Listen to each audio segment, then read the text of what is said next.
بسم الله الرحمن الرحيم اللهم صل على سيدنا محمد وعلى آل محمد وسلم اللهم افتح لنا كتابك وسنة نبيك ظاهرا وباطنا وارزقنا العمل بهما بذاتك المقدسة يا رب زدنا علما وفهما يا كاشف المشكلات ويا عالم الخفيات اكشف الحجب عن وجودنا في هذا المعنى حتى طلع على حقيقة هذه المسائل وفي السنان الخطأ والضلال وأنت الموافق لكل شيء وأنت علام الغيوب اللهم إني أشهد أن هذا كتابك المنزل من عندك روزك محمد بن عبد الله وكلامك الناطق على لسان نبيك جعلته هاديا منك إلى خلقك وحبلا منتشرا فيما بينك وبين عبادك اللهم إني نظرت كتابك فجعل نظري في عبادته وقراءتي فيه فكرا وفكري فيه اعتبارا وجنبت بيان مواعظك فيه واجتنب معاصيك ولا تتبع إلا قراءتي على سمعي ولا تجعل على بصري غشاوة ولا تجعل قراءتي قراءة لا تدبر فيها بل اجعلني أتدبر آياتي وأحكام خشام شرائع دينك ولا تجعل نظري في غفلة ولا قراءتي أدرار إنك أنت رؤوف رحيم واعتصموا بحبل الله جميعا ولا تفرقوا واذكروا نعمة الله عليكم إذ كنتم أعداء فألف بين قلوبكم فأصبحتم بنعمته إخوانا وكنتم على شفا حفرة من النار فأنقذكم منها كذلك يبين الله لكم آياته لعلكم تهتدون ولتكن منكم أمة يدعون إلى الخير ويأمرون بالمعروف وينهون عن المنكر وأولئك هم المفلحون وإذا قرأ القرآن فاستمعوا له وأنصتوا لعلكم ترحمون. أعوذ بالله من الشيطان الرجيم. بسم الله الرحمن الرحيم. الحمد لله رب العالمين. الحمد لله والصلاة والسلام على رسول الله محمد وعلى آله وصحابه ومن سلك مسلكه وكتف آثاره إلى يوم الدين. أما بعد adúpẹ́ fún Ọlọ́run Ọba atọrọkẹ́gẹ́ Ọlọ́run fún ànábì wa sallallahu alaihi wasallam ànábì tí ọba ọlọ́lá tí ọba alágbára tí ó fi ṣe okùnfà oríire fún wa àlékún ìyọ́nú Ọlọ́run àlékún àánú Ọlọ́run àlékún àlàáfíà rẹ̀ fún ọba ànábì wa àti àwọn alẹ́ àtàwọn sọ̀hábà rẹ̀ padà sí dáadáa tí a tọrọ fún ọkùnrin ọbẹ̀ nìkọ̀ọ̀kan agbé tó fi dọjọ́ ẹ̀san ní ṣókí torí pé alámọ̀dé tó ní sí pẹ̀lú tí a kàn fẹ́ gbójú ránpẹ́ ń sìn kìí ṣe nǹkan kìí sàlámọ̀dé tó sí alámọ̀dé tó kẹnu ni ṣùgbọ́n ṣókí kákàn sọ àwọn nǹkan tí ó pàtàkì tó yẹ kí a mọ̀ àti àwọn àgbàlagbà nínú àwọn oníṣẹ́ pé à ń pèpè sójú ọ̀nà ẹ̀sìn tó jẹ́ àwọn àfáà wa àti àwọn tàjọ jẹ́ akẹgbẹ́ lọ́dọ̀ tàbí mọ́lé kí ó bí tiwa ó ní alámọ̀rí eléyìí ni ó bá wí nígbà míì mẹ́ tó ṣe yí pé ogun tó wá fẹ́ fi jà àyàn wọ́n mọ̀ kọ́ lórin létí rẹ̀ orin wọ́n wà dùn oná àmọ́ jó sí nígbà míì wọ́n lè fẹ́ kó wọ́n fẹ́ fogun jà nìkan sí àwọn ọkọrin mọ̀ kọ́ sí létí wọ́n wà jẹ́ kí kò náà kún náà fẹ́ fogun jà so yóò àmọ́ jó sí yóò tún máa bẹ́ẹ̀ tí ń kọ́ ní ìwọ̀n bá kọ́ èyí tí ó jẹ́ kí n sọ léyìí ní ìkan mo rántí ọ̀rọ̀ kan náà àwọn àfáà kí ló kún mọ́rúkọ ẹ̀sìná kìní kan bin Qaisin al-Kanani àbí nǹkan tó ní yubuka alaina wala nabuki ala ahadin yubuka alaina wala nabuki ala ahadin lananu aghladu akbada min al-ibili lanahnu aghladu akbada min al-ibili lanahnu aghladu akbada min al-ibili lanahnu aghladu akbada min al-ibili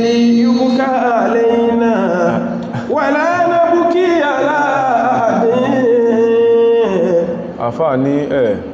يبكى علينا wọ́n torí wá sọkún ولا نبكي على أحد àwọn òdẹ̀ sọkún torí ọjọ́ ọ̀la ara wa ولا نبكي على أحد àwọn èèyàn wùwà pé wọ́n ti ń fogun jà wọn ara bí wọn sì mà يبكى علينا يبكى علينا ولا نبكي على أحد àwọn òsì àsunkún lórí ẹnìkankan ẹ̀ta àsunkún lórí ara wa àsunkún lórí ọjọ́ ọ̀la wa لنحن أجلس أكبادا من الإبل لنحن أجلس أكبادا من الإبل wọ́n ní tó rí ni pé láwà lẹ́hùn fọ́lọ́mbúra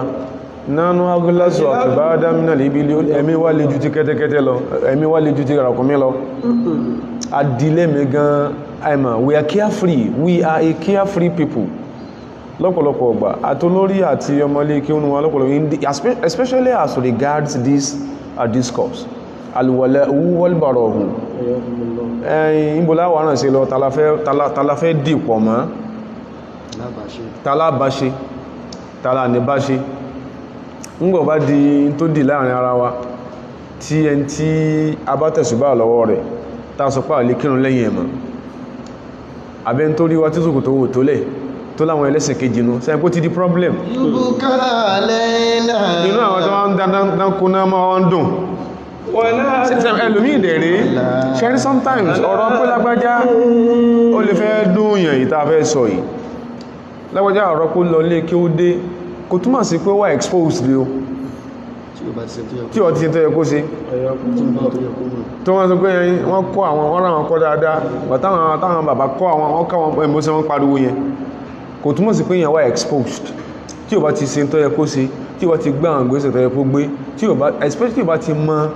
tí ó bá ti mọ ààyè tí wọ́n ti ń kó náà mọ́ mùsùlùmí láyé tábàtà ń kó náà mọ́ mùsùlùmí láyé àwa bẹ̀rẹ̀ sí ṣe ẹ̀wọ̀n jagiri láńṣẹ́ Nàìjíríà especially in this southwestern part of the country à ń ṣe jagiri láńṣẹ́ just this Friday táwọn ọmọ Palestine tí wọ́n ń bẹ ní Kudus tí wọ́n sọ pé inú àwọn dùn páwọn ríra àwọn rí converge lásìkò yẹn wọ́n sì ń kí tàràwí lọ́wọ́ ní Israeli forces tó lọ yẹ tí a gáàsì mọ́ wọn tán lọ bá mọ́sálásí so sáwọn wọ́n lè wà nú situation yẹn báwọn káwọn máa ṣe ń tàwà ń ṣe Nàìjíríà mi tán bá jẹ́ mùsùlùmí dáadáa nísìn ó ti di tragedy of the commons ní Palestine àtọ́ Sufi àtẹ́ntí ò Sufi àti ẹntí Islam yóò dáadáa àtẹ́ntí Islam yóò dáadáa don't carry to pé they are into it together but pé ara sì ń dé àwa wọ́n rí wọ́n ṣe kúdòsì fún ọsán wíyà kọ́ mọ́ rí ọya tó ń kíkì wọn báyìí tó ń bú wọn báyìí tó ẹ̀rí tó rè yúbúká alayna wala nabki ala ahadi wọ́n rí alárìsọkún wala nabki ala ahadi àsọkún lórí ara wa lanahnu ajlasu akibadan min al-ibli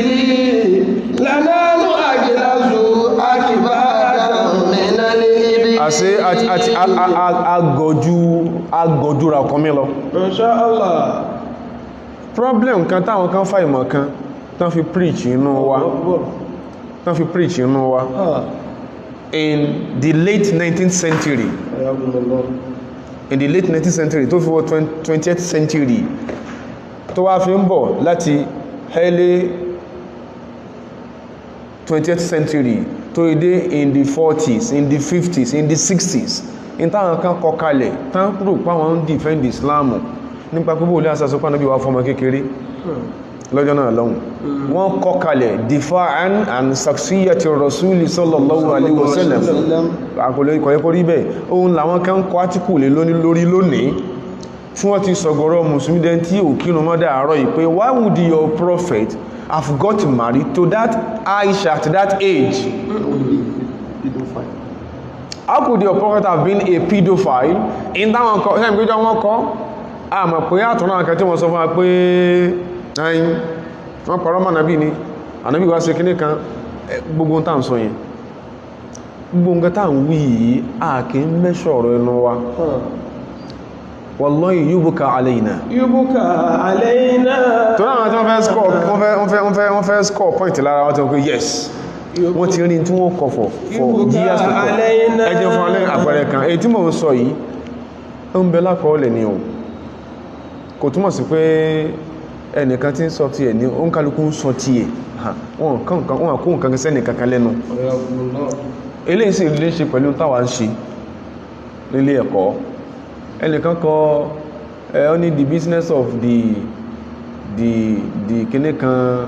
the business of kíní kan in the environment of the secular ó sàkó átíkù yẹn inú átíkù yẹn sẹ́ngẹ̀tì sí ọ̀ màá rántí táìtù átíkù yẹn torí ẹnìkan tó kàǹkà níbi tí a ti kẹ́kọ̀ọ́ ní ẹni yẹn ìkàǹkà ò túmọ̀ sí pé n tó sọ́jú òdodo so that is the point ìkàǹkà wọn kò túmọ̀ sí an emeritus professor sẹ́ǹkó kàǹkà an emeritus professor wọ́n kàǹkà ṣùgbọ́n kò túmọ̀ sí pé n tán sọ wọn tí bẹ́ẹ̀ sí ti wá ní kìí sáà sẹ́sìn tí wọ́n kò túmọ̀ sí pé òdodo ní tán sọ wọ́n ní bóyá kìíní kan the travel of kìíní kan in the state of the secular mi wọ́n sá pè ní táìtù kan wọ́n ní tán fẹ́ sọ́mẹ̀ ní pé wọ́n ní àwọn tí ó náà wọ́n rí pé elementi terrorism mọ́sẹ̀ sọ́nù is deep rooted in Islam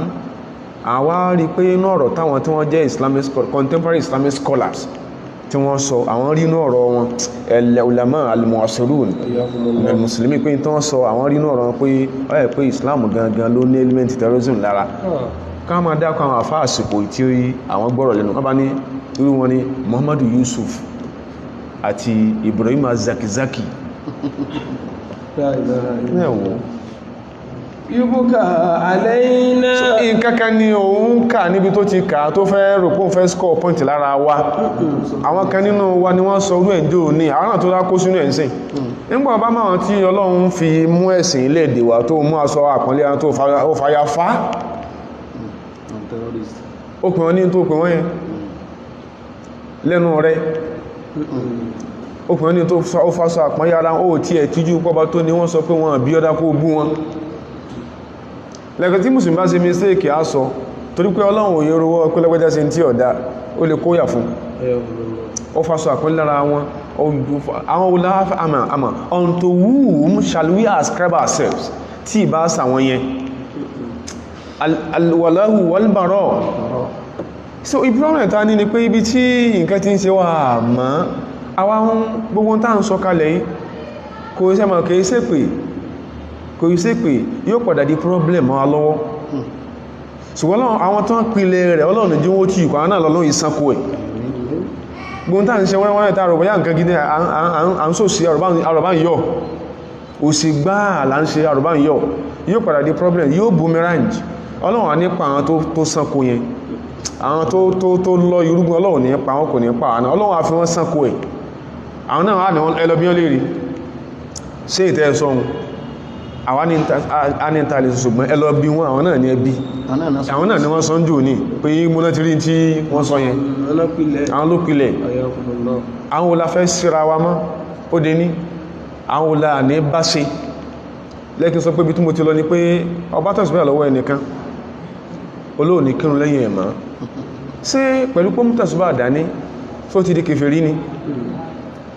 orẹ́nìkan tí ṣòkòtò rẹ̀ tó lẹ̀ kò sí sípò ló fún rẹ̀ fàdébẹ̀ Ànábì ló sọ bẹ́ẹ̀ sallallahu alaihi wasallam òun ló sọ bí tí sòkò tó dé ó dẹ̀ fún wa ní kíní ó fún wa ní alternative tẹ́lẹ̀ ọba sí kíní tí ọba sí léyìí kódà tí lórí àwọn tá máa fi kẹ́kọ̀ọ́ nílé tá máa fi kọ́ fi kíù mọ́túnrún risala ó ní ẹ̀rí sòkò táwọn mùmìnì tẹ̀tẹ̀rì ó ní izarul mu'mini bóyá sọ pé izarul mu'mini ila ansafi saqi aha mo rántí izaru al-mu'minin ila ansafi saq ṣòkòtò tí a fi kí mọ́tò risala nìyẹn o kan tó sọ pé táwọn ṣòro hàtù ẹ̀ tó pọ̀ dánsì kí ni o tí wọ́n sọ so ṣòkòtò ẹnìkan dójúgun kìí ṣe problem ti ẹ tẹ́pọ̀ dodo ni ìmọ̀ iye èèyàn lódodo kò yẹ kó orí pé ṣòkòtò ẹnìkan dójúgun as a headache fún ọ sí wọn ò sọ nǹkan míì ṣé kò sí nǹkan míì ṣé wípé ṣòkòtò adójúgun ni ojú ó lé bá ṣe àbí torí pé mútàṣíbàdà ni ojú ó lé bá ṣe are we getting it right in this way? Get it right. Get it right. Ànábì wa sallallahu alaihi wasallam tó sọ tẹ́nìkan kò lè jáyàn ó ní pé ńgbàtẹ́nìkan bí léèrè pé bóòlù ó ṣe sáyé táyé òun ìdá tó wọ́n fi látùmọ̀tán dáadáa àbí wọn kọ lẹ́kọ̀ọ́ bí ó ṣe sáyé tó wá fẹ́ báwọn yẹn lò ó ti sàlàyé èèyàn fún tán in tí yẹn bá fẹ́ fún ẹni kọ́ fẹ́ fara ayé ọ wá ní ṣùgbọ́n jẹ́ tó ṣe lè fún wọ́tẹ́zẹ̀r ìlànà ṣe sàk àbánàbí ọ̀sọ́ bẹ́ẹ̀ ni fèsà àkúsà àdís mọ́ Bukhari ló mú yàn wá àdís mọ́ Bukhari kọ́ Ànábì ní wọ́tẹ́zẹ̀r ìlànà ṣe sàk so kò tó lẹ́jọ́ máa dé ojúgun bọ́yọ́ wà sọ pé náà Ànábì rán tó sì wà lẹ́yìn Jésù kò rẹ̀ dójúgun o wọ́n ní fine abide tí yóò bá tẹ́wọ̀ lọ́rùn fa ilal ka'bayni jí ó dé kókósẹ̀ sallallahu alaihi wasallam so a ń sọ pé torí èyàn bá pé láàfà torí èyàn bá pé dáadáa láàfà kò yẹ kí yíò bí ọnú kò yẹ kí yíò jẹ́ object of mockery ṣe bí mùsùlùmí ló pèrà rẹ̀ ọ sá jẹ́ nǹkan mí ju Kùránì náà lọ ọ jẹ́ nǹkan mí ìjẹ̀sìn lọ wọ́n jẹ́ nǹkan mí ìbí ọjẹ̀sìn náà lọ kò yẹ kó ṣe wọ́n dí agbọ́jà kátàbà léwu àṣẹ́nu adìẹ láti wá gbọ́ sẹ́nu adìẹ láti gbọ́ àwọn olóòwò fàṣò tó ń dójú gun ẹgbọ́ oríwò ló wá fi fọwọ́ lẹ́fà tí ẹ débi kí ni kókósẹ̀ náà ìyẹn láàfin mọ́ fi fi ẹ̀sìn wa ròyìn wa agbọ́n tàà ń ṣe yé nìyẹn ìmú fẹ́ fàtọ̀ ṣúgbà kọfà sáàmà ti fa kí ni o má fa tó rí fún ọ̀fọ̀tí kò sí tó burú nù kó ṣe yẹn so àwọn olafẹ́ bá ṣe tààlà ní bá ṣe al-umda fi hadha al-hiwar nírọ̀lẹ́ yìí ayá ọlọ́run náà ni torí pé intellomi gbàgbọ́ ní ẹ̀sìn yìí ní mùsùlùmí especially mùsùlùmí àwọn àwàmù wa àtàwọn àfáàmì náà wa wọ́n gbàgbọ́ kò yẹ kẹ́nìkan máa sọ pé nìkan ọ̀dá kò yẹ kẹ́nìkan sọ pé nígbàtà tí a jẹ́ mùsùlùmí yẹn kò yẹ kí ó á rí nǹkan kankan tí a máa ṣe tẹ́nìkan mọ́ condemn mistake ni ẹ́ o and a colossal one for that matter torí pé Ọlọ́run sọ báwọn ètí Ọlọ́run sọ gangan ká tó kónú ta fẹ́ fi wọlé Ọlọ́run sọ pé ẹ ṣe bẹ́ẹ̀ bá bí mùsùlùmí bá ń kátọ́ lẹ́nu á ní ọpẹnu mọ́ iye ìṣẹ̀ṣẹ̀ bí mùsùlùmí bá ń ṣe tí ọ̀dá tó lè bá Islam ẹ̀jẹ̀ á sọ fún ó lè já ìmọ̀kan lójú ó máa ṣe ọ̀kọ́ jẹ́ anisiyan kò dẹ̀ sí ẹni tí nìsíyàn ò lè wá bá bọ̀ káwà jẹ́ pé torí bá ṣe tó lọ́dọ̀ ara wa tá ṣe ń rò bá ṣe kàǹkà tó báwọn tó bí a ṣe kàǹkà tó bá ṣe fán tó kámọ̀ rò pé torí ẹnìkan kò ní sọ fún apá ṣe tí ọ̀dá à ń parọ́ mọ́ Islam ó dé ní wa nakdhubu ala al-Qur'ani nafsihi a sì ń parọ́ mọ́ Qur'ani fúnra ẹ̀ torí pé tó bá sọ ọ́nà Qur'ani ní pé afanadribu ankumu dhikra safhan an kuntum qawman musrifina Ọlọ́run ní sí ẹ̀rọ bọ́yá àwà yìí gínà yà ní sọ̀rọ̀ kan yìí torí pẹ́lẹ̀ jẹ́ mùsùlùmí ẹmọ̀ sí tí ọ̀dá ká máa gbẹ́nu kó ń bẹ̀ ẹmọ̀ sí tó lè bá Islam yìí jẹ́ in the long run ká gbẹ́nu kó ń bẹ̀ Ọlọ́run ní sí ẹ̀rọ bọ́yá máa gbẹ́nu kó mi tẹ́ sí tí ọ̀dá àwà máa ìgínà rẹ̀ à ń kún tó ń kọ́ mú sí fínà torí pé jẹ́ ẹn tó kọjá àlà ìkọjá àlà yìí ò sọ pé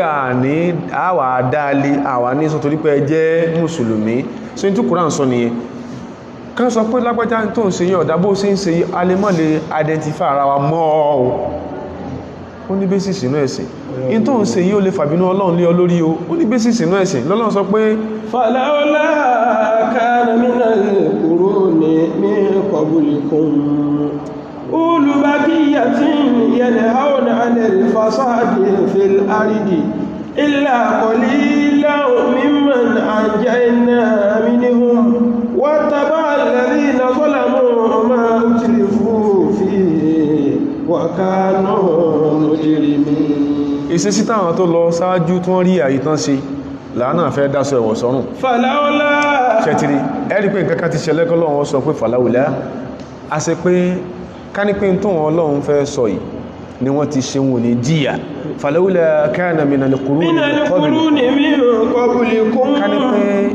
a ti rí inú àwọn tó gbájúlọ níjọ nù yín tó gbájúlọ sáájú yín ni tó ṣe pé olùbákíyàtì àwọn tó rí sẹ́kù lára wọn kánípa rí àwọn kan tí orí sẹ́kù lára wọn kí ni wọ́n àmọ́ ṣe yanhauna 'anil fasadi fil ardi tó sì páwọn àmọ́ kọ̀bàjẹ́ kó lórílẹ̀ kánípa rí tó nǹkan tabárí a sizable proportion nínú wọn tí ó lè mọ́ kọ̀bàjẹ́ illa qalilan mimman anjayna kò fẹ́ sí ju wọn bá péréte báyìí inú wọn lọ náà tá a sì ṣàánú ní àsìkò tọ́lọ̀ bá ṣàánú ni wọ́n rí bàjẹ́ wọ́n lè kọ́ àwọn tọ́lọ̀ bá ṣàánú ni wọ́n kọ̀ bàjẹ́ lára wọn tán ní sọ́dìbínú ẹni tọ́lọ̀ bá ṣàánú ni àpẹẹrẹ pé Islam rẹ̀ dá ó jẹ́rú gidi lọ́dọ̀ lọ irú tó bá rí ọ jẹ́ níjọ tó bára rẹ̀ kán sọ pé tó ń ṣe yẹ́ ọ̀dá o nígbà sọ pé a fẹ́ kírun fọ́lọ́run lóru a fẹ́ ṣe tàjú tá bẹ̀rẹ̀ sí jó òṣìṣẹ́ kẹ́nì kankan sọ pé kí níyàn ọ̀dá Ọlọ́run dẹ̀ ní gbájó níjọsìn kọ́dà kí jàzíyà ò gbé èèyàn mo sọ fún wa pé ń jò ní pé àwọn àfáà sọ bẹ̀ kìí sí mi ò pẹ̀lú tẹ́ lára tèmi al-jazbiyya nassa alayhi al-imam Shafi'i àwọn àfáà sọ̀rọ̀ nípa jazbiyya dáadáa wọ́n sọ ń pa ìdádi imam Shafi'i sọ ń pa ẹ̀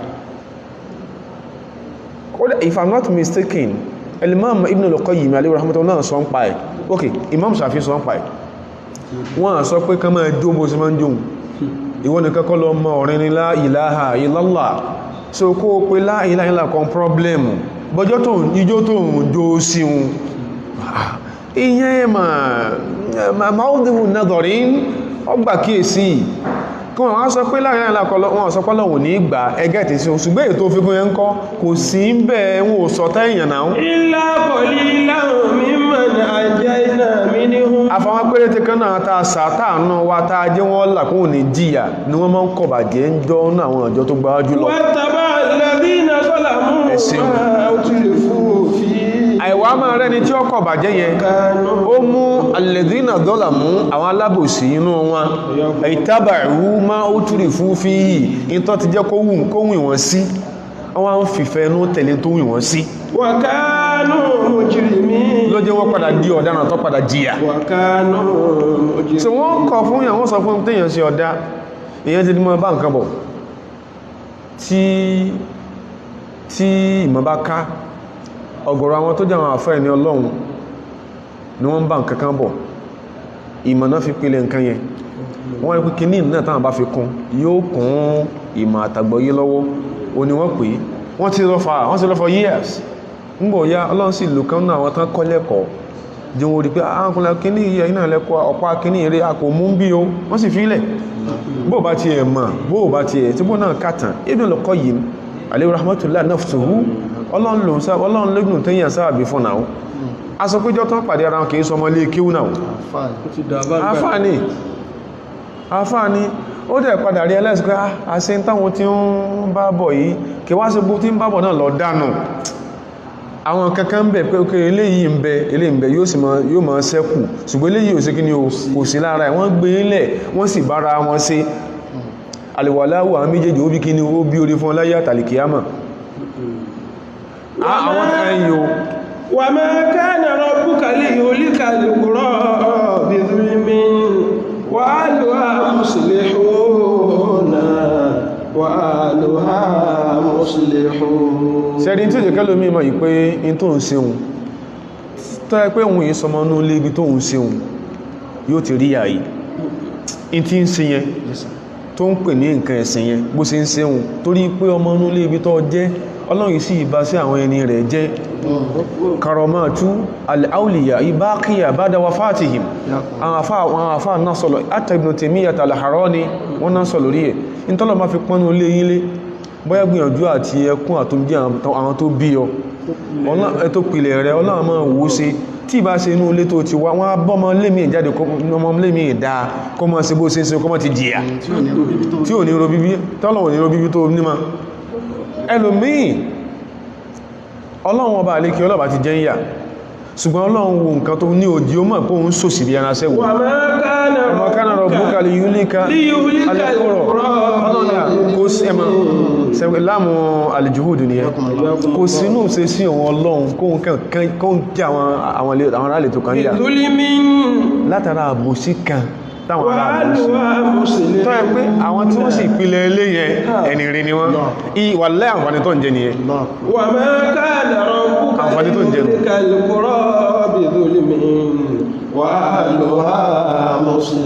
ọ̀rọ̀ kíyàn sọ̀rọ̀ ọlọ́run kò ní pípọ̀ kan rá mú àyà kan tó tẹ́ ọlọ́run ó kàdílẹ̀dílẹ̀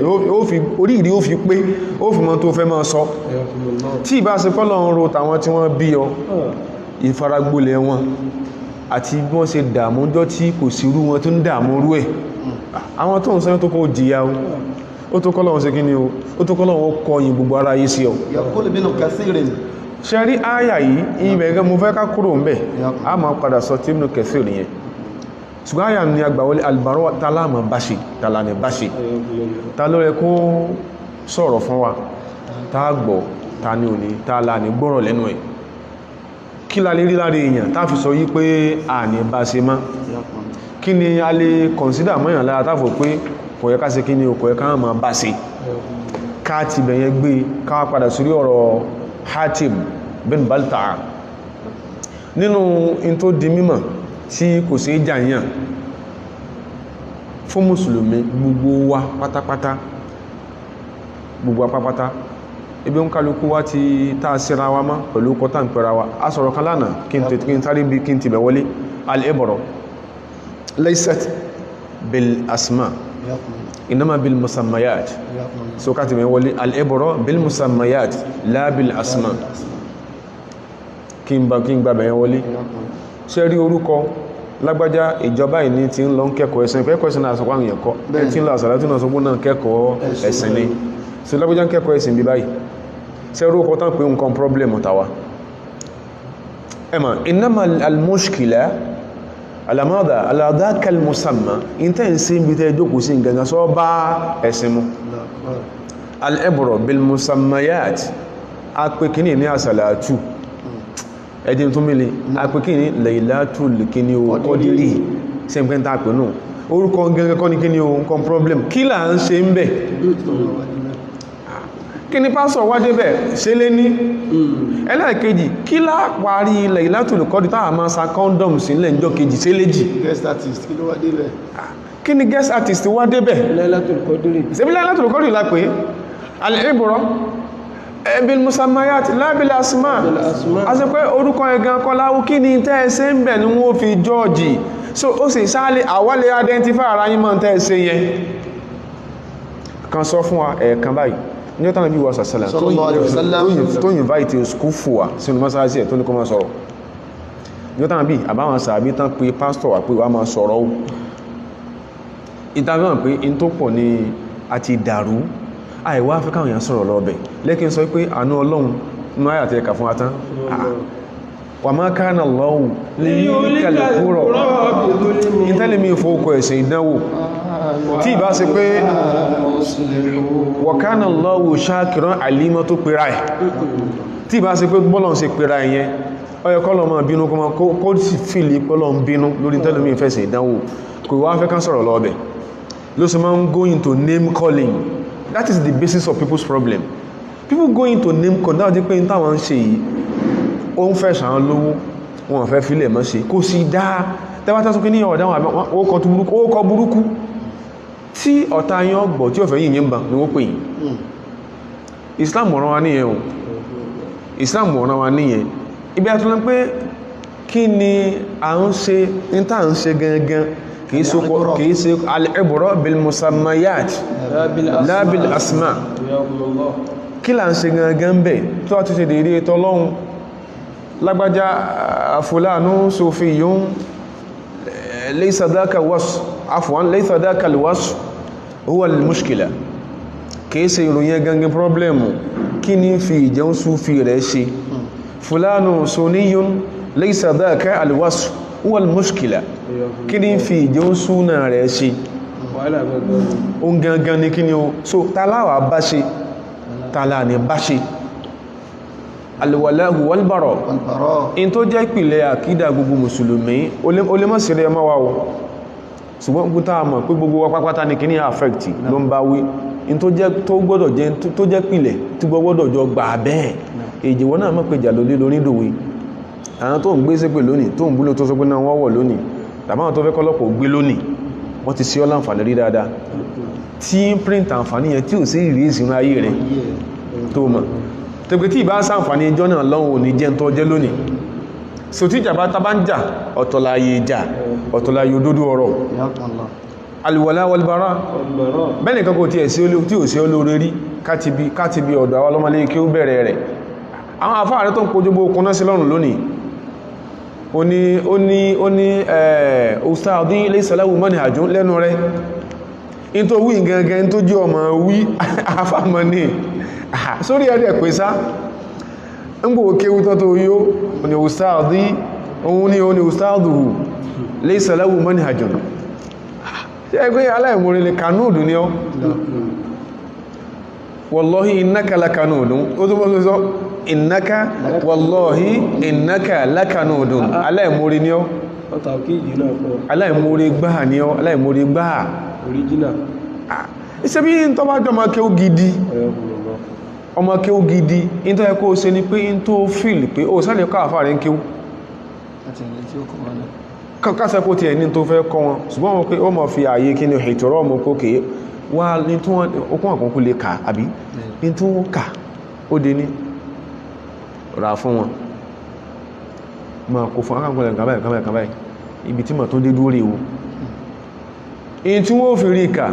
sígbà tí nǹkan bá ń bẹ ń kùn tí ebi ò pa ojú èyí ó rí nǹkan gidi kà so ra tí wọ́n kà fún wọn in tí wọ́n jẹ má kò jálàmí òsì má kò ránṣẹ́ sí wọn alálẹ̀ múre ní ọ́ jàlámí àjákújákú jàlámí àbú jàlámí àrádánradán jàlámí àkankan tí wọ́n mọ̀ bú aṣọ jẹ́ ní tí wọ́n rà ní ṣábí a ní kànú dùn ní ọ́ ọwọ́ láàfọ́ ní ma wọ̀ bí kó ṣépè yóò wọ̀ bí kó ṣépè fún ọ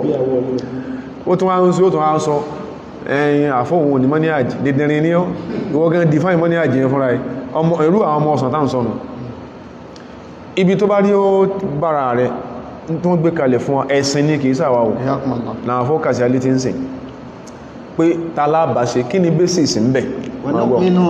àwa gbàgbọ́ ìtọ́rọ pé nánú al-muslimina ẹ̀kùtìsọ́ọ̀sùnù àwa mùsùlùmí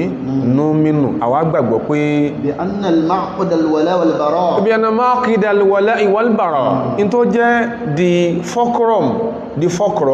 kí là ń pè bẹ́ẹ̀ munakhu ló ń jẹ́ bí ibi tá a so nǹkan mọ́ ma'qid al-wala wal-bara sẹ́kí yóò so nǹkan mọ́lẹ̀ anáhọ̀ àbí ẹsá kàfà kí n jò ní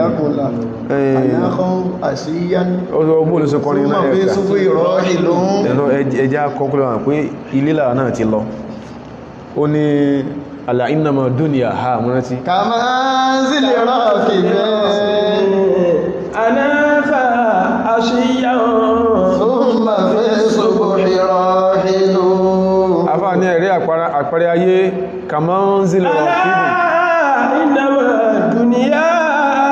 كمنزل راكب ẹ̀rí àpẹẹrẹ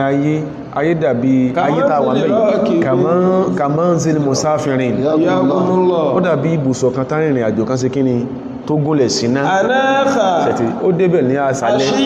wá sọ nǹkan ẹ̀gùn ẹ̀mọ́lẹ̀ lálẹ́ wá dìdájí ọba tó ń bá rìn àjò lọ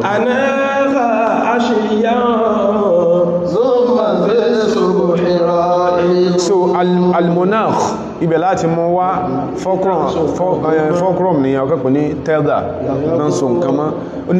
òyànà ma'qid al-wala wal-bara ojú bí a bá ní ṣe ojú bí tó wà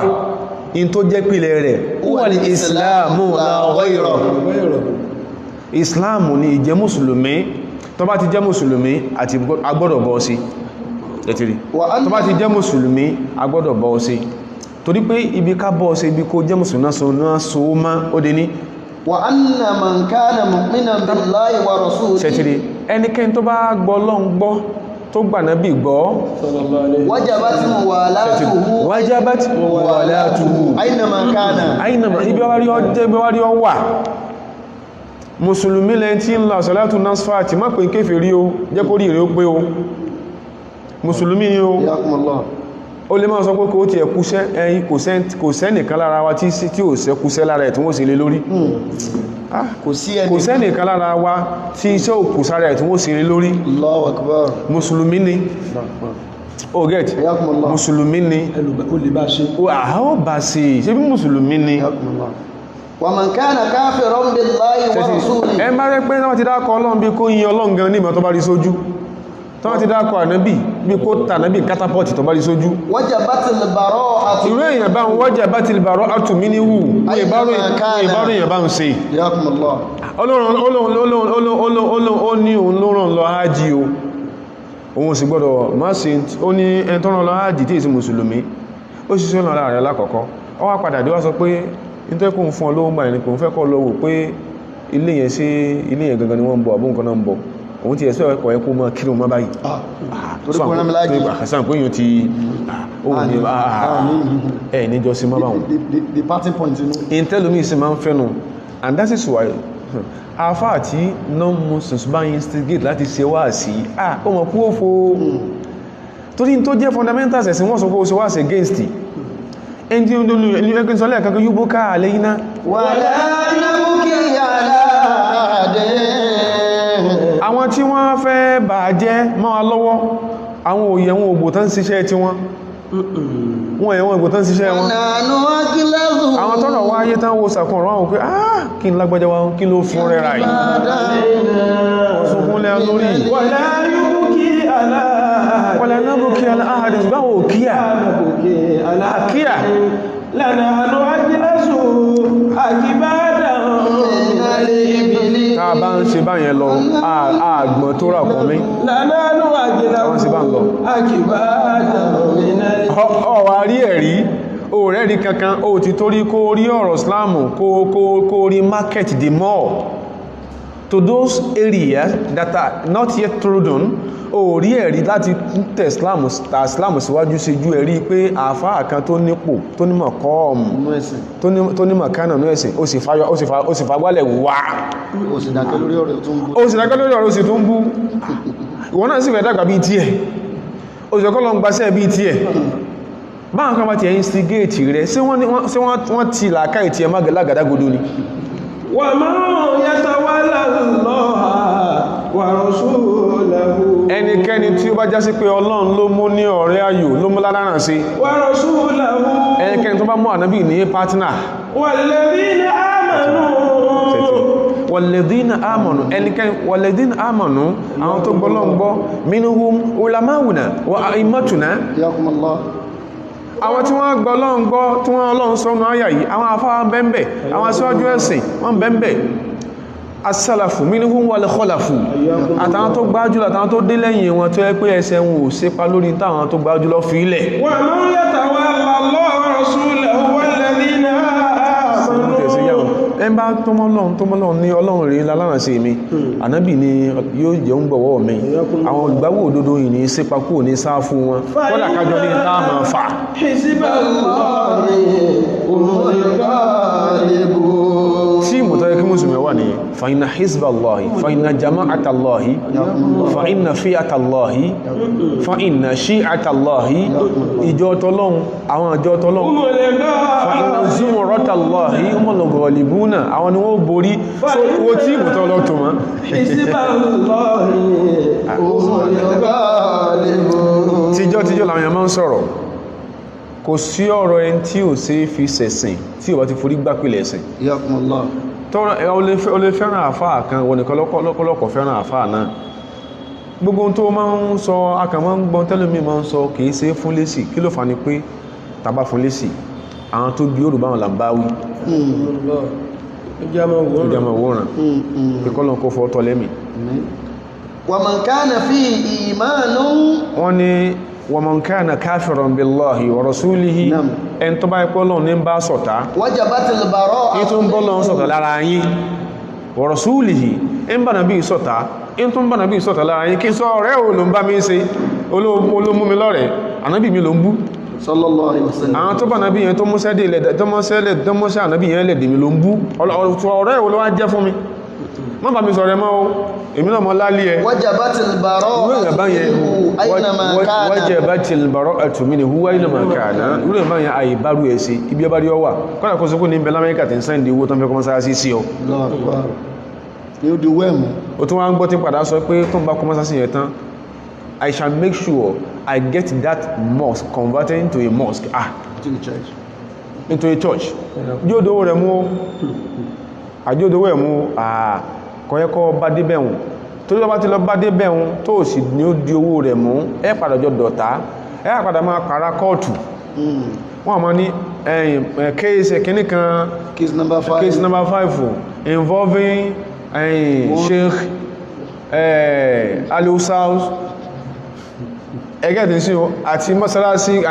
wọ́n sọ tí wọ́n fòókọ̀ ẹ̀pẹ́ mọ́sálásí wọ́n àwọn ní Reverend Father Bishop bala aka ìmọ̀ kọ̀ ẹ kó dé bẹ̀rún irú ìyàn kan náà ń sọ in tá ń sọ yìí ó ní tọ́ka sí ní túnmọ̀ in tá ń sọ ni pé àjọ máa ṣe àdẹ̀ padà síbẹ̀ ń sìn àjọ máa ṣe ayé làjọ ń gbé in tí Islam sọ ń kakabara ayé lò ẹ̀sìn tàwa sọ dáadáa tó sì ṣe gbé hàn ìjẹ́ ọ̀rẹ́ tàjọ jẹ́ mí ní ìbéèrè bí máa ṣe kírun lọ́wọ́ ọ̀rẹ́ as a Christian friend so sọ fún mi ni ẹgbọ́ sí ọkàn mú ṣe kírun ni ibi bẹ̀rẹ̀ náà lè sọ̀rẹ́ dé ilé ìbéèrè bí ṣe gbà àwẹ̀ tí mò ń gbà lọ́wọ́ ọ̀rẹ́ as a Christian friend sọ wá ní mo hate ẹniyẹn ni sí wọ́n náà lè máa béèrè ìdájọ́ Easter lọ́wọ́ mi àti lẹ́ntì àbí brẹ́tì ó lè béèrè lọ́wọ́ mi náà a lè sọ̀rọ̀ débẹ̀ yẹn in tó bá sọ tí ò bá sínú ẹ̀sìn ilé tó sọ ọ̀gẹ́ẹ̀tì ọ̀gbá o ìyàn ọkọ̀ yẹ kí yíò jọ̀ta lára wa a lè sórí we can't enter our religious differences a lè bò mọ́lẹ̀ bó láti bára wa lò equitably ló ṣe kí ní o ó kàn wá I can't stop being a Muslim just because I'm your friend mi ìsílé mi ilé yílẹ̀ àwọn tẹ́sìn mi yí òkè tó pín mọ̀ jọ́rẹ̀ rẹ̀ problem tàà fámi kó sí ni pé almutajallabu lahum indahu ọ̀họ̀ aksaruhum annasara iye ṣe problem tàwa àwọn tí ń ṣe jálàbí fún non-muslims iye ò fáwà lórí kódà kò gún alábẹ́rẹ́ kankan kò kàn wá ṣùgbọ́n mọ́ ma sọ fún wa pé àwa lágídí nígbà sòkòtò wò tí mọ́ balẹ̀ ìyẹn lọ́wọ́ lè fi bá sí rẹ̀ jẹ́ àbíkọ́ ń sọ fún wọ nípa àwa tí wò dẹ̀ bá dé fìdí táwà tí ẹ ti ń pàdé kọ́ sọ fún pa wa pé alágídí kí wọ́n máa ti torí business interest ẹ mọ́ sọ fún wa pé alágídí ọlọ́run lè bá sí èèyàn jẹ́ o gbogbo ìntọ́báríkó súnmọ́ láyé tọ́lọ ń gborí ọwọ́ rẹ̀ bá ṣe máa ń sọ abẹ́ẹ̀kọ́ ni tí ń gborí ọwọ́ rẹ̀ dá lóǹkọ́ kan wá ọ̀fà lórí gbogbo alábẹ́rẹ́ ṣùgbọ́n don't mortgage your Islam just because you deal with those people ìtàwó sọ nìyẹn wa man kana fi ìmánu ọ̀rẹ́ wa máa gbọ́ wa man kana fi ìmánu èyíkéyìí mùsùlùmí táàrí mọ́jẹ́mọ́jẹ́ àgbàgbọ́ díẹ̀ lára rẹ̀ wà fíhì fujúrún tó ṣe pé bí kéyàn ó fi ẹmu kí agbó bí kéyàn ó fi lọ́ọ̀dù kó gbé lọ́ọ̀dù lé o sólẹ̀ kó gbé lọ́ọ̀dù lé ẹbú tó ń ṣe bẹ́ẹ̀ díẹ̀ ẹgẹ́ ìtẹ́ sí o tó ẹgbẹ́ ń bẹ lára rẹ̀ yìí wọ́n nírú èèyàn báyẹn arútìyà áfún náà minal muwalati ní ìbáṣe ìbálò bihasabi ìmáni yìí níbi tí gbàgbọ́ tàrí láyẹ̀ tó ṣe kíyàn tó dé wà minal bara'a ìtumọ̀ ni pé àwa àti ọjọ́ máa sọ̀rọ̀ ẹ̀sìn wọ́n tó wá ti sọ pé àfáà kìíní iná òmúrú tẹ́ iná lè bù ẹnu àárọ̀ àṣídìbẹ̀ mú àwọn àgbẹ̀lọ́dùlé torí àwa ń ṣe léyìí pẹ̀lú àtàmọ́nímínà ipé ọlọ́run ṣe kí ní o lọ́pọ̀lọ̀ lákú mi nǹkan yẹn àti ilé sọ pé lágbẹ́jẹ́ kèfèrí ní o kò tí ìkú lẹ́yìn ìgbà tó jẹ́ mùsùlùmí tí ò ṣe nǹkan ẹbọ ká sọ báhun ó jẹ́ mùsùlùmí kò ṣe nǹkan ẹbọ ìkàn gbé lọ́ọ̀dù lé ní so a ma bá lò a sábà kí ní o a sábà ìmánìyí kò sáàmà ọkọ̀ wẹ̀kú kò ní ìdíjà òtòrò náà mọ̀ balil insanu ala nafsihi basira ọlọ́run kí n tó ń ṣe òun kọ̀ẹ́kọ́ ma sí wa minal bara'ati bihasabi fujulihi a fún ní kí ní o autiya min al-muwalati bihasabi imanihi ó dé ní wà autiya min al-bara'ati a dẹ̀ distance yẹ a dissociate kó lára rẹ̀ bihasabi fujuri yìí lódí wọn tó tí ó ti ń gbé nǹkan lé yẹn láti dédé kó ń gbé nǹkan lé sáà níjọ kò sí ní ká mọ̀ sí wà sí pé tó ń ṣe ọ̀dá òun náà sì mọ̀ pé ọ̀dá tó yẹn la máa ń dàpọ̀ nílẹ̀ Yorùbá yìí kò sẹ́ni tí ó mọ̀ pé kí níyàn ọ̀dá ńgbà táàtún lójú ti tààtún á bá débi wánà bí gan tẹ̀yẹ pẹ̀ sáàpórí èèyàn ti burú báhùn sáàpórí èèyàn ti burú báyẹn wọ́n náà mọ̀ náà sọ̀kan nínú àwọn tí ń ṣerú ẹ̀dà sìkò yínú àwọn àgbàlagbà tí wọ́n náà mọ̀ yẹn tán máa ń sọ ń ta tán máa ń sọ ń wà sí ìwọ ló dé ìdálímọ́rúhù àfúṣá wọ́n ló tán bàbá rẹ̀ láti rí olójáwọ̀ kí a ṣe ìpẹ̀lẹ̀ntẹ̀ òun náà ló tán bàbá rẹ̀ láti rí olójáwọ̀ pé ìpẹ̀lẹ̀ntẹ̀ kò sẹ́ni tó ṣe kí ni o kò sẹ́ni tó ń tojú bọ kọ̀ọ̀kan wọn tẹ́lẹ̀tẹ́lẹ̀ ó rò bóun fẹ́ gba yìí ọwọ́ atẹ́ wọ́n rẹ́fẹ́rẹ́nsì wọ́n ànábì gan tẹ́ yìí pẹ̀ ọlọ́run yọ́ tàà sí ìlú ẹ̀sìn ọyọ́ ká sọwọ́ ẹ̀mú kí fáwọn bẹ́ẹ̀ ká máa lù ọ lẹ́gbà ní wọ́n gbáà tọ́mọ nìyàn bá fi àfúṣá síràhù bilisani tó fi ẹnu ara rẹ̀ túrẹ̀ lásìrí wà náà máa àléhì àṣírí ẹ wá dípò ti fọ́nká wọ́n ń gbẹ́ lómi pé sí mo ní ẹ máa pẹ bàbá mi ló ní èpẹ̀ sí mo ní ẹ máa sọ ni ẹ̀gbọ́n olókùnrin bẹ́ẹ̀ èmi wọ́n ló sọ ibi tó rí ìrí òpè sí nìyẹn ibi orí ìrí òpè sí ó ń ṣe Ọlọ́run sallallahu alaihi wasallam ibi tí Islam tó mọ̀ gbà yèdè hadithu kan bẹ́ tí Imam Dawud ló gbà wá Abu Dawud gínú àwọn asábù sunan Ànábì sọ yí pé àwọn ọkọ̀ wọ́n fẹ́jọ́ ara wọn sàn lórí tó tún jẹ́ pé tó lọ́wọ́ àpọ̀ṣán ìyà sí ni ó ní ta'afawu al-hududa fima bainakum ta'afawu al-hududa fima bainakum tẹ́ bá kẹ́nì kan mọ́ di ipò sí tọ́lọ́n ti gbéyàlé lórí tẹ́ ẹ̀yin lẹ ká mọ́ bẹ̀ bọ́yẹ ká mọ́ bí tó ti ń gbẹ́sẹ̀ yìí òkè ẹ̀yin nìkan ẹ̀bù láti rí má ṣe rú ẹ̀ mọ́ o ìyà ní o orí igbú lélé yìí o ẹ̀sìn wà sí tó gbóná fún orí burúkú rẹ̀ alẹ́lómi ìyàwó rẹ̀ bí pé ẹka mọ́ bí tí ò dá tọ́lọ́wọ́n padà bínú lé lórí tí ó bá jáwọ́ yóò tọ́ máa sàṣí kámílẹ̀ bá rí sọ àwọn ìtẹ́bá káàyàn mọ́ bí pé áádù tọ́lọ́run rí ta'afawu al-hududa fima bainakum ẹ̀bùra yí láti rí ó ní ṣùgbọ́n fama wasala ilayya min haddin èyí tó bá ìdẹ́ ti gbọ́ mi pé lẹ́gbẹ́já ṣe báyìí tọ́lọ́run sì ti ní táyé jẹni ẹ̀yà faqad wajaba nígbà àwọn tó ń tẹ ìpínlẹ̀ yìí tẹ̀ sẹ́nìkan sọ fún ọkọ́ wọ́n wọ́n ta lọ́mà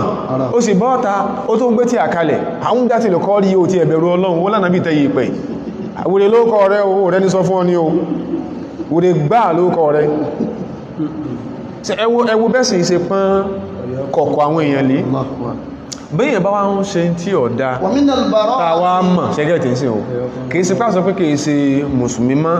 ìwọ̀n bá pé ẹja distance ẹ̀ lórí tí ò dá ní táwọn alùsùnà jama'a tán sọ nìyẹn wọ́n ló àmìyàn dáadáa gbọ́yé torí pé bal yuridul insanu liyafjura amama ọmọ ni ẹ̀fẹ́ máa ṣe ìwọ ìkaná oníwà aláwọn ti pẹ̀jọ́ ọdẹ̀ máa fẹ̀rọ àwọn àfáà sí wáàsí wọ́n náà ṣe lálẹ́ méje lẹ́yìn ìyàwó méjì tó nínú ilé àwọn fi ṣe wáàsí náà àbúrò báwọn èèyàn ọmọ ni ó tún wá bá débi kó wà tọ̀tọ̀ kùlù tó ń jà sóbìn àfáànà sí pé ó sì fẹ́ káwọn èèyàn sọ ọmọdégún máa sàǹkọ̀rọ̀ sáà tí máa ń sọ orú ẹ̀ ọjọ́ sí tí àwọn tó bá bí tí wọ́n fi sẹ́kù lẹ́yìn rẹ̀ gbogbo nǹkan wọ̀nyí ẹlòmíì torí pé ẹlòmíì èbóòde àti pé Ọlọ́run máa ń láwọn èèyàn lọ bá kófò lè bá kún òfò rẹ̀ tẹ́bá dárúkọ wọ́n sọ pé àfáà ní fẹ́lòmíì yóò sì tún wóyìn lẹ́ẹ̀kan sí yóò tún jókòjó kí ló fà á wọ́n ti padà hàn ní àwọn kan wọ́n ti padà hàn náà kama nu'minu gẹ́bà sí gbàgbọ́ bí ana man wala ala millati ghayri millati al-islam sẹ́tìrí nu'minu bí ana man wala subhanallah man wala ala millati ghayri millati al-islam ẹn bá ń báwọn èèyàn ṣe tí mú ọlọ́rí ayò ìbáṣe táwọn sọ bí gangan alìwàláwò táwọn sọ bí ọ̀rẹ́ confident in tán bá sọ fún ọ ló fi ń sayé, tán bá sọ fún ọ ló fi ń lo ìṣẹ̀mí lórí àwọn ọmọ àti ìyàwó rẹ̀. Àwọn tí sì ń sọ yìí wọ́n jìnà sọ́lọ́hun bí sọ́mọ̀ sí jìnà sí ilẹ̀ ni.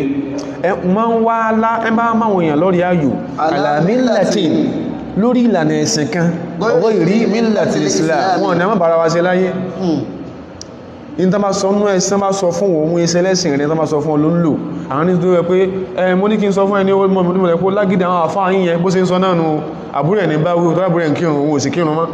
Àwọn àfáà yìí máa ń parọ́ fún yín. Mo kàn fi pé Abdul Jabbar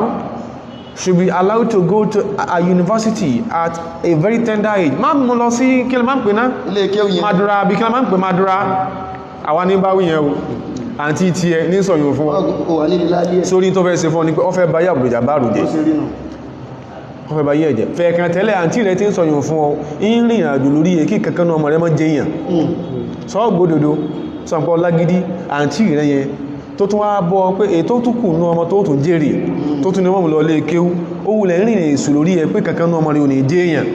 wọ́n mọ̀ sin bọ̀ ìsin àwọn ọmọ tó ń yá ayyuhallazina amanu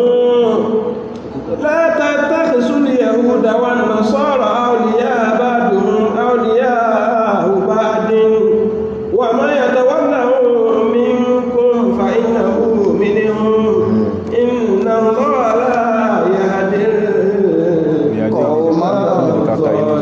adh-dhalimin. Ọlọ́run ni ó sọ ilé fún wa. Ya ayyuhallazina amanu la tattakhidhul yahuda wan nasara awliya'a ba'duhum awliya'u ba'din. Sórí àwọn kan bẹnu ayé tó ṣe yí pé irú àwọn àyàbá inú Kùránì wọ́n lọ sájọ́. Wọ́n ní sí,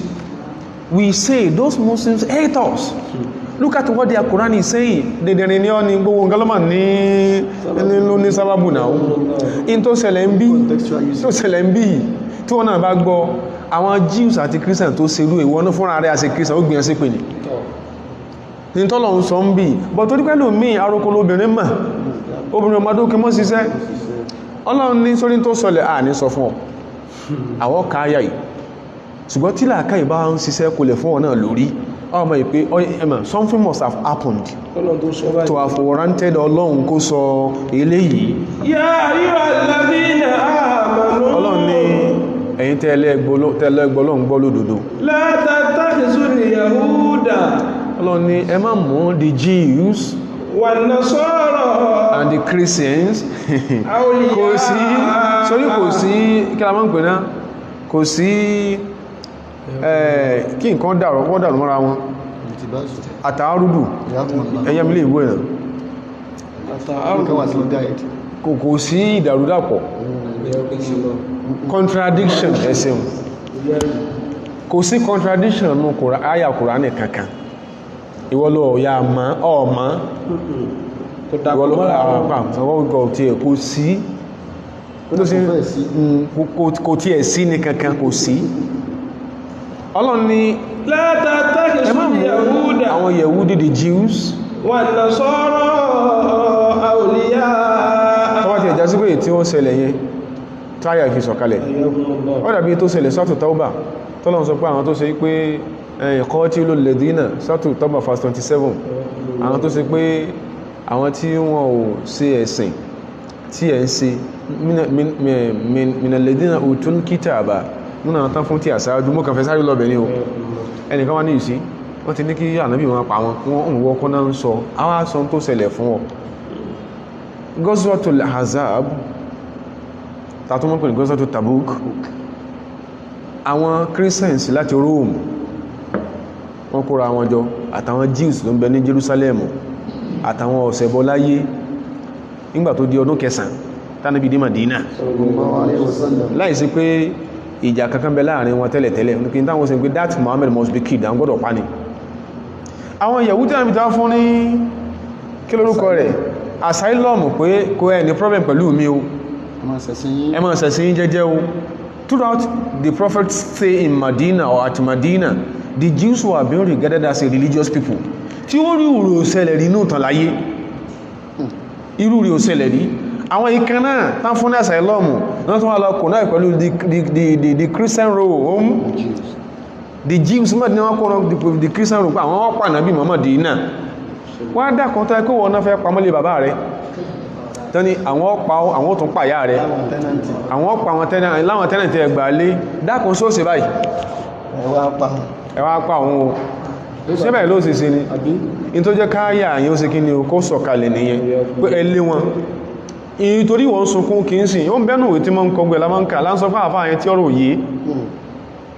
yé ipé why ìtàn sí lé why did the prophet banish the Jew from Medina tí wọ́n náà lè gbà gbò láwọn sí láyé báyìí náà ní tẹ́ẹ̀ lè gbà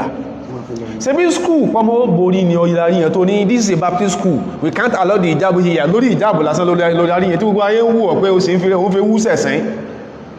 ìfi ewu sẹ̀sìn ìsì ń sọ wọ́nranwọ́nran lẹ́nu ó sì rúbùn sọ nǹkan gidi ṣebí ìjábù nìyẹn lólò lè gbà ní Baptist school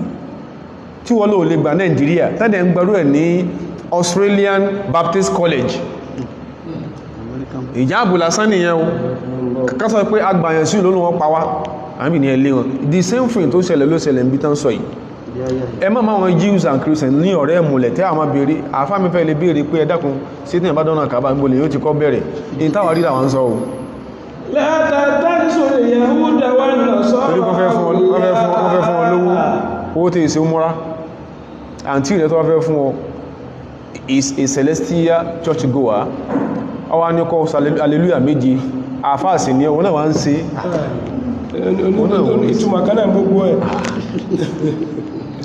àyínà bó ti ẹ̀jà sí pé hallelujah ní afẹ́ tọpa èdè in its Aramaic form in tó túnmọ̀ sí pé ya man huwa Allahu ní etymologically gbogbo wúlẹ̀ yí òun ó sì tó túnmọ̀ míì máa tó ń pọ́ fẹ́ fún olóòkọ́ lọ múra ọ̀tọ́kọ́sì tọ́rọ tí ẹ̀ ọwọ́ ni wọ́n sá hallelujah méje o àfá wọ́n náà wá ń ṣe láàyìlá àrùn súnmọ̀ àrùn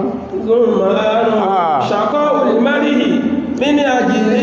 tọ́àmì ṣàkọ́ olùmọ́rí mini àjílé tọ́àmì ọmọ sí o súnmọ̀ àrùn òfin lámọ̀lélé yóò ṣàkọ́ olùmọ́rí mini àjílé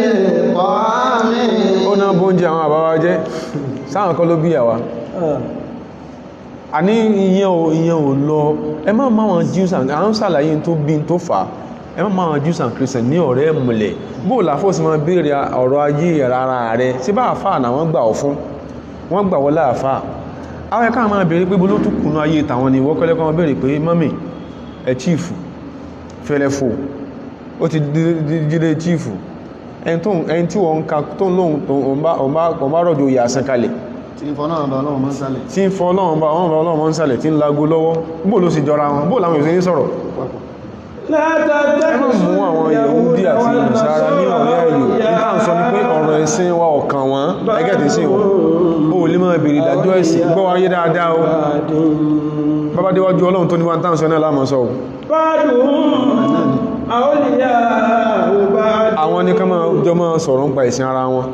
àwọn ní kọjọ́ máa fi rúrí ẹ̀sìn wọn máa ṣe kí ni o máa fi lo ayé wà máa yàtọ̀ wọ́n lẹ́hùn mí agbọ́dọ̀ mọ́sẹ̀ engagement ń kọ́ mùsùlùmí tó ní àti sọ́là náà mùsùlùmí tó lòun ní sẹ́ńgé tó ní pé torí pé wọ́n ẹ̀yìn àfáà ilé tí ṣètò ẹ̀yìn mùsùlùmí ni ó pé ẹ̀yìn àfẹ́ sájókò náà ẹ̀mẹ̀ ó rírù àwọn àfáà báyìí náà sí ìmọ̀ ìmọ̀ pọ̀mọ̀ lè ní fámílì òsìwò sólò ní fámílì ní kẹwàá jó fóòsù oko àbí ní wọ́n ń fà dọ́là ìranù lórí ìtọ́lọ́run ó tó wọ́n kọ̀ dámẹ̀ lórí ìtọ́lọ́run ẹ máa lọ ní ṣe bí ó fẹ́ kálága àjókò kọ́kọ́ sí àbí ẹ̀yìn àfáìsì máa lọ kálága àjókò náà só ìyàwó pọ̀ kọ́ ọ̀bọ́yọ́ lẹ́yìn kàbí sáwọn náà sọ pé sálí alábí kẹrí mi àwọn àti sọ àbí sẹ́sẹ̀lú ní sẹ́sẹ̀lú àwọn ìyàwó tí mẹ́sẹ̀jì fọ́nà àmọ́ ń bà jẹ́nu sẹ́sẹ̀lú nìyẹn só ní òpin ọ̀tọ́lọ́n lé kẹ́yìn àfáàdẹ̀ dìde kí oníṣẹ́lú kó so wọ́n pọ̀ kó a máa wẹ̀yìn tí ó ní bọ̀ torí pẹ́ máa ó torí bí tá ń lọ wọ́n yẹta wà láwọn mẹ́kún inshallah ilé náà láfi parí ìjókòó wa láfi parí níjọ́ ẹmbà lọ ọ̀rọ̀ ẹ̀sìn ọ̀rọ̀ àlìkíámọ̀ èyàn kí ń mọtígéèjì ẹ máa já sí pé mùsùlùmí tó wá lọ gbọ́rọ̀ ẹ̀sìn ẹ̀ lọ́wọ́ tí èsẹ̀ lẹ́sìn rẹ̀ àfáà mi ò rí wà sí ṣe against ìjáàbù láyé ju pé àwọn christian customers ẹ̀ ní instigate ẹ̀ pé ẹ̀dẹ̀ báwọn àbúrò yẹn sọ̀rọ̀ ibi tọ́rọ̀ dédé ń ṣe ọ̀rọ̀ jáàbù kọ́lẹ́kẹ́ mọ́ sọlọ́fíṣìs náà jáwá tápẹ́rọ àwọn ọ̀dọ́là ń pa wọ́n sọ fún ọ náà ọ̀dẹ̀ fi ń ṣiṣẹ́ ṣe ọ̀dẹ̀ rọ̀bọ̀n represent Islam báyẹn ó sì àti pàdà mọ̀ rí ẹ̀sìn tí ẹ lò ó bún èèyàn ó dẹ̀ bún Ọlọ́run ìyá máa sọ fún wa pé ó ní ká máa wo ìyàwó òun ẹgbẹ́ ìyàwó òun scarf ló ń lò ó sì tún fi ó tún kàn mọ́ ọ̀ràn rẹ lọ́dọ̀ Ọlọ́run ẹ̀yin tí wọ́n ń ṣe nǹkan fún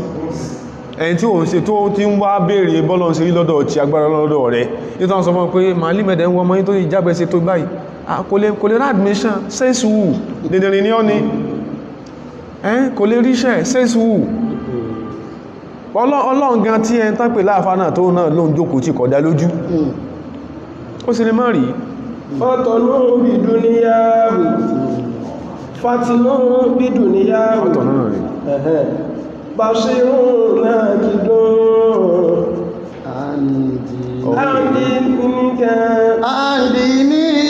mutagọ́fìlì mutabalidi àndì ní mutagọ́fìlì mutabalidi. ok fọ́túnú ó ní ẹ̀rí dìde ní ara rẹ̀ orí rẹ̀ pé gan bídùn níyàwó ọmọ bó ṣe fi 1 naira kún 1 naira tí ó bì 3 naira bàṣírún náà kìdún ọmọ bí tó lè tí 1 naira bọ̀ tí ó bì 10 naira ń parí oṣù fàtínú bí dúníyàwó ọ̀rọ̀ ayé bó ṣe lè fi ẹ̀pà àti gúgúrú wéra wọn tí ó ṣe níkùnrùn háyá báwọn kan ṣe wọ́n mú bí ẹ̀kọ́ ó yí gan bàṣírún náà kìdún ọmọ bí tó ti lọ rẹ̀ ẹ̀pà àti gúgúrú tí ìṣekùnrùn háyá ọ̀nà abẹ yé tí kóńgò kùnrùn háyá ọ̀bá pé ọmọ bó ṣe lè yóò sọ di jansen ni ọ̀rọ̀ yóò yé gan àwọn tí ní mutagáfìlì tọ́bá mú òwú ní òkùnkùn ẹnu abẹ́rẹ́ ni ó ti bọ̀ ó yí ìbàjẹ́ tọ́bá tí a dọ̀rọ̀ ẹ̀sìn ìmọ̀ ń ṣe bí ẹ̀tàn yọ ìfún kó ní ọkàn rẹ̀ ẹ̀tàn gbà làákà ìkó lórí ẹ̀ bí sí máa ń ṣe nìyẹn empty-headed tọ́bá ti dọ̀rọ̀ ẹ̀sìn ìmì alọ́ ni pé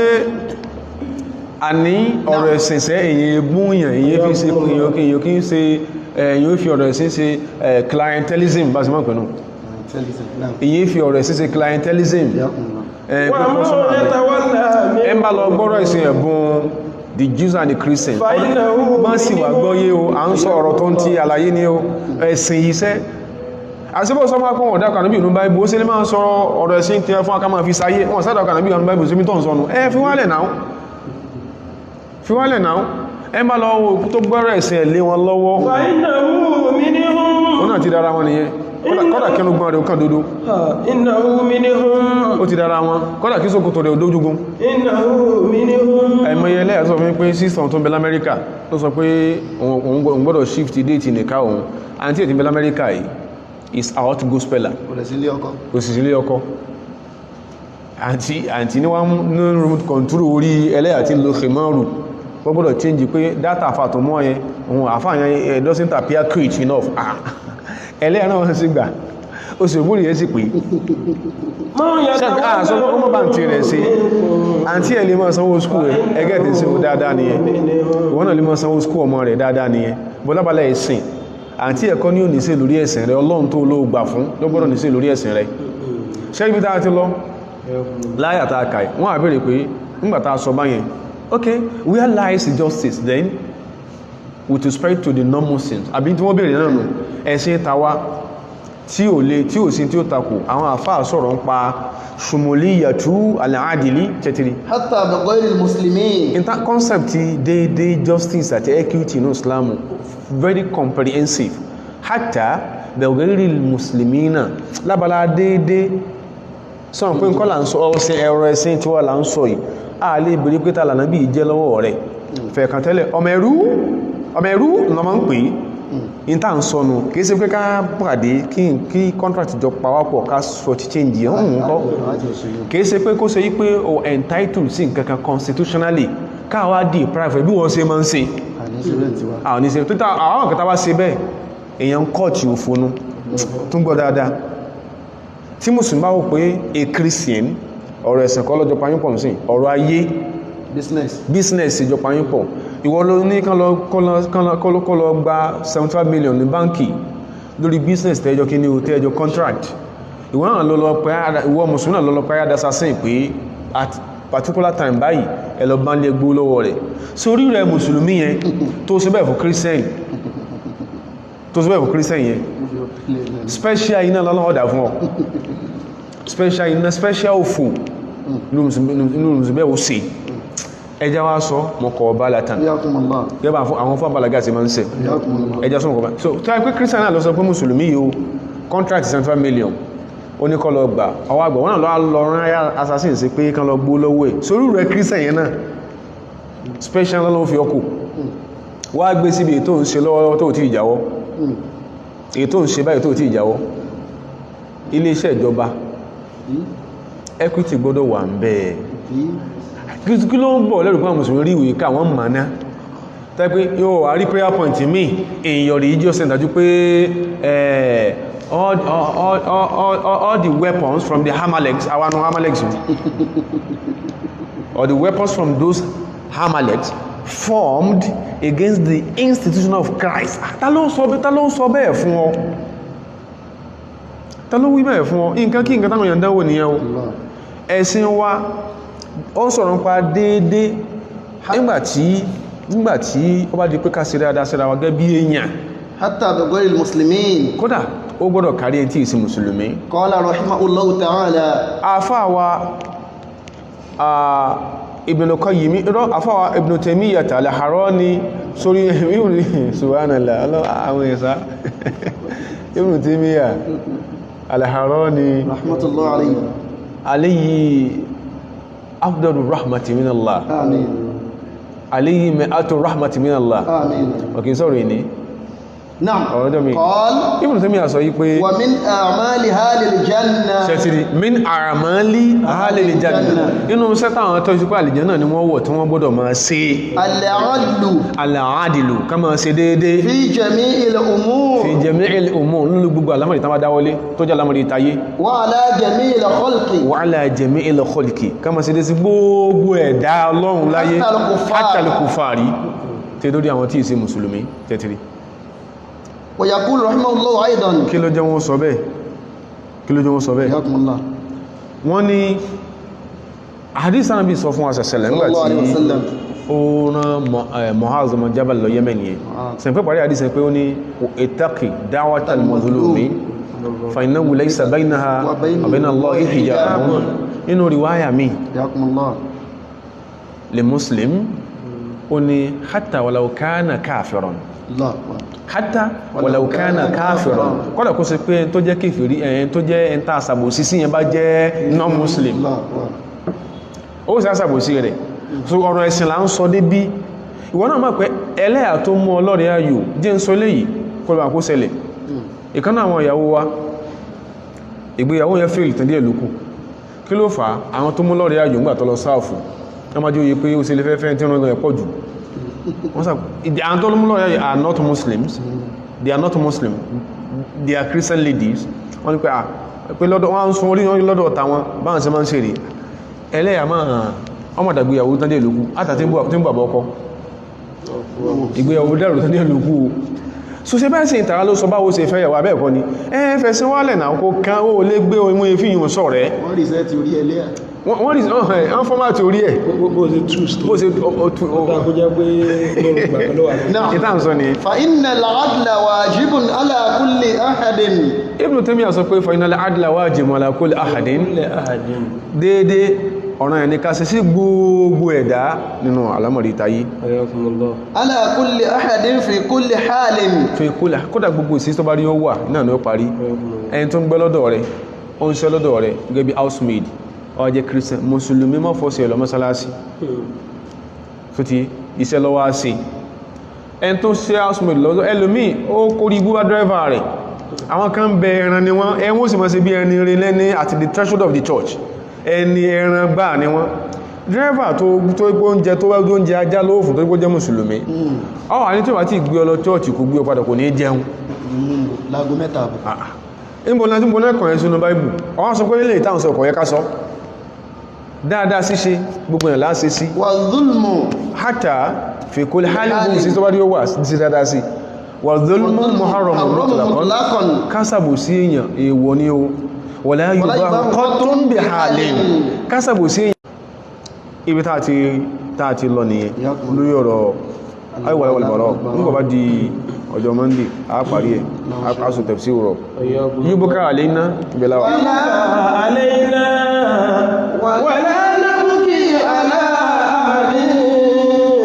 wọ́n sọkún torí wa àsọkún lórí ẹ̀ wọ́n sọkún torí wa wọ́n wò pé bóòlẹ̀ sí ń sòsì bí ẹranṣẹ́ wùwáyì wọ́n wò pé bóòlẹ̀ sí ń ṣe bí iṣẹ́